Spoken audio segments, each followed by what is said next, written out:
Hello YouTube, Mr. Angus Wangus here, making a video about something I've been thinking for sort of a theory I have. I've had for like a year now. I've been saying this in comments and things, mentioning it to different people, but I want to put this out there for everyone to think about, right, in the Bigfoot community, because I think it's important and it could help us get really good evidence with this thought in mind. So with that said, this video is going to be entitled Bigfoot and Why Trailcams Don't Work. So first of all, first I started with a picture of Squatch, right? Good old Squatch.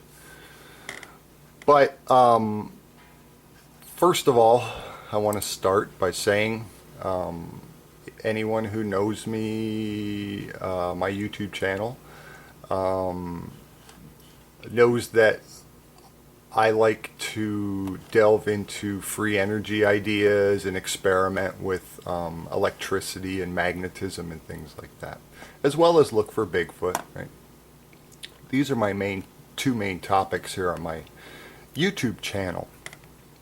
So these are, you know, I'm thinking about these two things quite often. But many animals, just to start off by saying, and not all of these animals, I've just typed something into Google Images and want to have something to show here. But many species of animals are sensitive to electromagnetic fields, right? And we know this. All sorts of animals are very sensitive to electromagnetic fields. Some animals can generate their own electricity, right? Like the certain fish that can shock you and things like that. But many animal species are sensitive to electromagnetic fields. Right? And we know this. There are studies done, many studies. If you type it in, or you go to Google Scholar, even is a good source to type something like that in. You'll get research paper after research paper talking about how many species of animals are sensitive to electromagnetic fields, and we learn more and more about this every day. So, thinking, you know, maybe Bigfoot too, right? Maybe Bigfoot is sensitive to these electromagnetic fields too. Look how sad he looks. Like he just saw a human.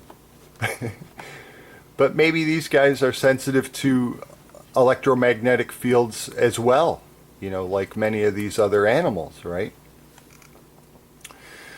So what that brings me to, we talked about the sensitive animals, right? What I'd like to mention now is something that I learned about a few months ago, but it's called Hex Camo. And this is a type of camouflage that's come out. I don't hear a whole lot of people talking about it so far, but their videos are pretty convincing, and I like the theory, and I see how this could very well work. But their camo is made of a conductive mesh inside of it. And what it does is acts like a Faraday cage and blocks the human electromagnetic signal from our hearts, right? Now, the human heart, and again, this is something well studied, but the human heart our bodies emit an electromagnetic field, right? This is related to our heartbeat. This I know about quite a bit. Just to mention, I used to be a chiropractor, and I've practiced in a few states of the USA, and then I moved home and taught human biology at a good-sized college here in Ontario, Canada. And now I'm just a bum that looks for Bigfoot and does experiments in his sunroom. But anyways, these things I know quite a bit about. So, and there are, again, lots of studies out there about the human heart and the electromagnetic field related to that thrown off, right? our there are nodes in our heart that give off an electrical pulse that cause our heart to beat, constrict, right? But this also at the same time throws out an electromagnetic field, faint as it may be, but it's perceptible, very perceptible. So this Hex Camo takes advantage of what's called a Faraday cage, that mesh that's sewn into the camo works as a Faraday cage to block out that electromagnetic field emitted by the heart. And they claim that this works really well. They have videos here, testimonials you can look at on this Hex, Hecs camo. You can just type that into Google, you'll find it. But it blocks the electromagnetic field like a Faraday cage does. That's essentially what their camo is, with that conductive mesh in there, is a Faraday cage. So the heart gives off this pulse and it gives off an electromagnetic field, but this camo here can block that by using a Faraday cage idea. Now, the Faraday cage, you can think of this square as the mesh covering your body, and your heart being in the middle here of the wrapped around the mesh outside our bodies with that camo, right? And what happens is that our heart puts out an electromagnetic field from our bodies, and that mesh conducts from that field and puts out an opposing field which cancels it, right? And, effectively nullifying it, right? And this is how that Hex Camo works, right? That's the theory it's based on, is this Faraday cage idea. Now, the Faraday cage can block this, right? Like the camo has shown that. Now, where are we? Here we go. Now, this brings me to my theory here, related, is that trail cams, we don't see any trail, for all the people out that deploy them out there, we don't get pictures of Bigfoot, right? We get pictures of crazy things happening around the trail cam, right? The things we can't explain, but I can think of maybe one picture of a juvenile Sasquatch that was caught on a trail cam. And, there's speculation as to why, people say, oh, they can see the infrared light, which, again, I mentioned about a year ago, and then other people started talking about it, I think. But I don't think that's necessarily the case. Maybe they can sense near infrared light spectrums, but what I'm thinking is that, and again, we started out talking about my obsession with electromagnetic projects and things like that. I'm thinking about how this trail cam is made, and even when it's not operating, there are transistors on the circuit board inside this trail cam that are firing for the sensors, and these transistors firing, we can't hear them, and things like that, but maybe the Bigfoot can hear that. That's going to put out a frequency, and perhaps he can hear it.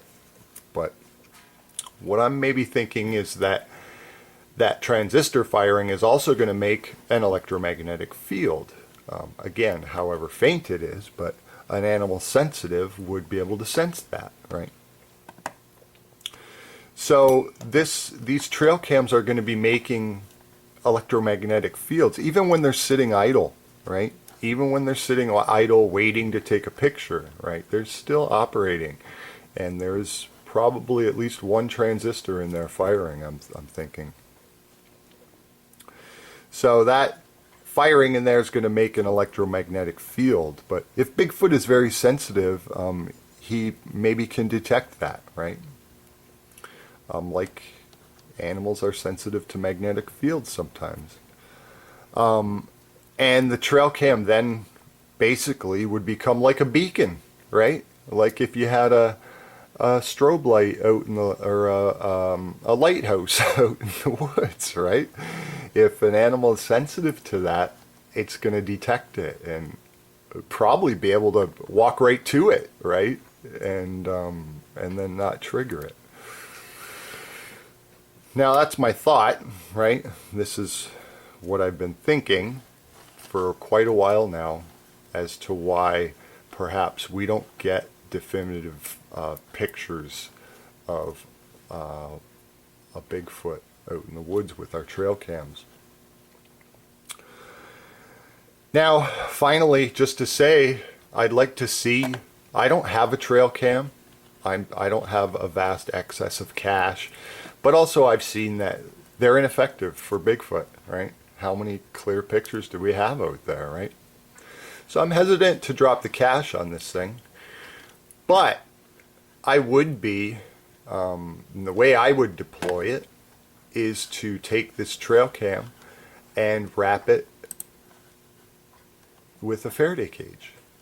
Just like that camouflage wraps around our heart and cancels out our heartbeat with that Hex Camo, making it more effective, apparently. What we can do is we can put our trail cam inside of a Faraday cage, right?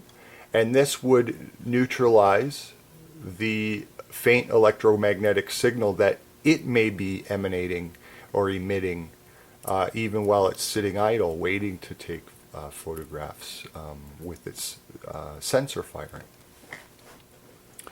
Just a thought. I'd really love to see someone try that, you know, because it makes sense. This Hex Camo really makes sense to me, and that it would work this way. And I think that if we can put this trail cam inside of the Faraday cage, it's going to neutralize that, and maybe we'll start getting good pictures of Sasquatch. Right? Maybe our cameras will start getting destroyed as well. There you go. Just a quick video, throwing that idea out there. Just like I have ideas about my projects and I like to get them out there, I have ideas about this too. I have other ideas about Bigfoot that, you know, I mentioned in other videos and maybe in my videos too, but the ideas don't seem to catch on, so maybe I'll start making videos like this. Even though I don't have a trail cam to try it, maybe someone else can try it and see the logic in what I'm saying, relating it to this camouflage and using our trail cams in a different way. They don't seem to be working, so maybe we should start deploying them in different ways, you know. So, and the best way I can think of is inside that Faraday cage. Might get something good, right? So there you go. Just wanted to throw that out there. Tell me what you think. Recent comments got me thinking that I should make a video about that, because I've been thinking that for quite a while. But there you go. Just a Bigfoot thought from Mr. Angus Wangus for you on a Sunday. Alright, I got to get this uploading and get the football games on. I'll talk to you later. Happy squatching. And I'll be out soon. It's still nasty weather here, but I'm going to be getting out at night soon for a walk, and maybe do that every couple nights until I start hearing or seeing things. But there you go. There's a thought. Faraday cage plus a trail cam could produce better results, and the theory as to why. There you go. Have a great week coming up, and I'll talk to you later. Happy squatching. See ya.